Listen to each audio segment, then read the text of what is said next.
Hi there, I'm JavaJim with First Line Equipment, and today in front of us we don't have an espresso machine. We have two parts, a knob for the Lelit Anna or PL041 and this tiny little clip. And basically we have customers where this clip either falls down, they lose it because they take the knob off, or sometimes from heavy use this clip can break, or the knob can break from extended use or over usage or over tightening. That's why it's important to remember, close the knob until the steam or hot water stops, not until you over crank the knob. So keep that in mind with any espresso machine that you have. The learning is to not to over tighten. And this includes compression valves and non-compression valves.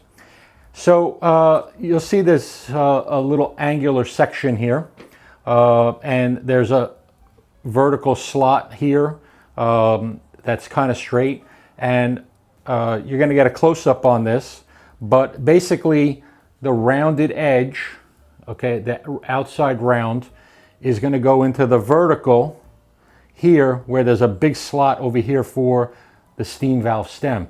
So the curvature rubs up against the flat portion of the steam valve stem on the Anna.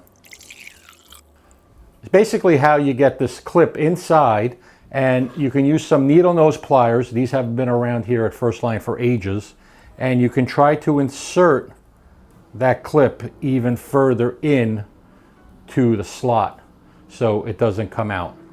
Once again, this is JavaJim with First Line Equipment. We hope you learned something today. Don't over tighten the steam or hot water valve knobs. How to insert the clip into the PL041 Lelit Anna so you can continue using your machine, and also part of self-repair, which is really, really nice.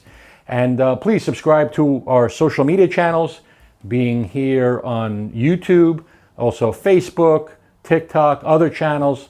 We are expanding our diverse nature into social media.